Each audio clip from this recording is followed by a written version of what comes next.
So, mate, I believe I've heard it through the rumor mill, through the grapevine, if you will, that North Borders, North Borders from Mike The whole is thing. about to go over the seas. That's right. I have exemptions approved, paperwork all sorted. I'll be getting vaccinated there, but I am moving to Amsterdam. Amsterdam. Of course. That makes a lot of sense for you. That's cool. Why'd you pick there? Hang on, why do you think when you get off the plane? Huh? The only place in Europe you don't have to quarantine when you get off the plane. Really? Yeah. Oh, at least when I was checking. Maybe there's a few other places that have opened up now, but Netherlands just don't seem to give a shit if Australians want to come into their country. Yeah. That's interesting. Yeah, because quarantine's like moving across the country across the world is like super expensive, but then adding in like the quarantine is so expensive. Yeah, exactly. And it's just not something you'd want to do. It'll make you sad if you do that. Exactly. Especially if you know you're negative COVID, like as well. And like, do you have to test negative and then they're fine? Yeah. I mean, you get your negative COVID test, but we're actually considered a safe country. We are Singapore and New Zealand, but pretty much anywhere less than 10,000 fucking COVID cases a day. Yes. It's considered a safe country. Yeah. But it is funny how like for us, Sydney getting 800 a day is like, oh my God, it's hell. It's so dangerous. Yeah. But then in the scheme of things, where like the UK is hitting 20 or 30,000 a day and the US is hitting like 100, they're like, man, Australia is so safe right now. And they're just, they're very peaceful. Really, we have the toughest restrictions, which yeah. So what I love about Amsterdam is even during a pandemic, it seems like they've consistently stayed the country in the world that just doesn't give a fuck. They were always the country that didn't give a fuck before the pandemic. Like everyone on their Kentucky goes, bro, go to Amsterdam. You're going to see some shit. And even now, it's still, dude, go to Amsterdam. They don't give a fuck. You can probably really still do all the crazy shit that you could do there before the pandemic, during it.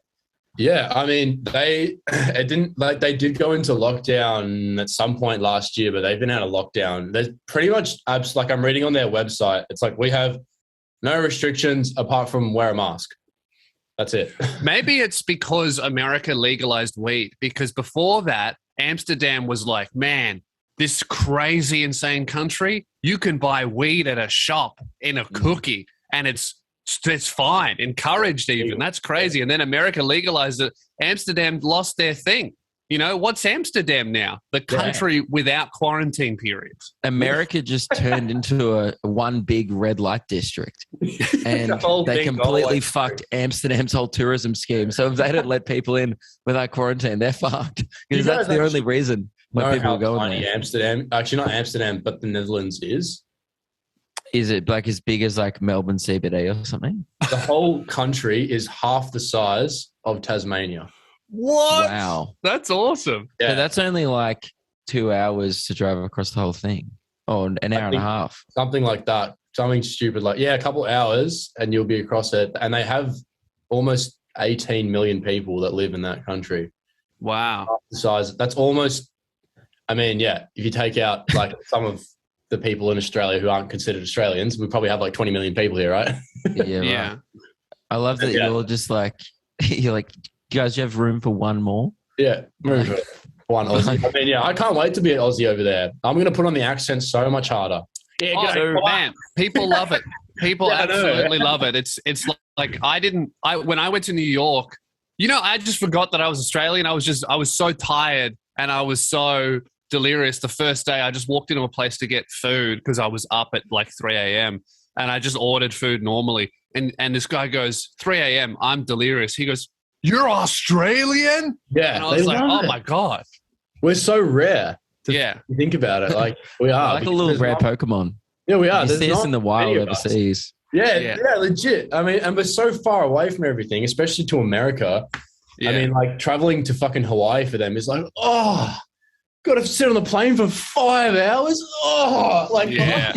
Dude, minimum you're on the plane for 10 hours. You want to go anywhere. Yes. You know what I mean? So, we're just rare over there. I remember me and Liam, we were at a house party in Chicago and I think we made it like a bet who could spread the most bullshit about Australia that night. Good. We downloaded pictures of kangaroos before that. We got that one out of the way. We're 1 for 1. Yeah. We're like, yeah. If you just, because obviously that was the first question we kept getting asked is like, can you ride kangaroos? I'm like, yeah, of course. You just get the permit and you can ride them. You put in a little bit of like paperwork into a bullshit story. Like you can tell people anything as long as you add in like a little bit of red tape. It's like, oh, well, obviously you need a permit and a license. But because that would be fucking crazy to ride it without a permit. Yeah. But with a permit, it makes it seem like, oh, of course. And then obviously like there's the saddle and you need your kangaroo license.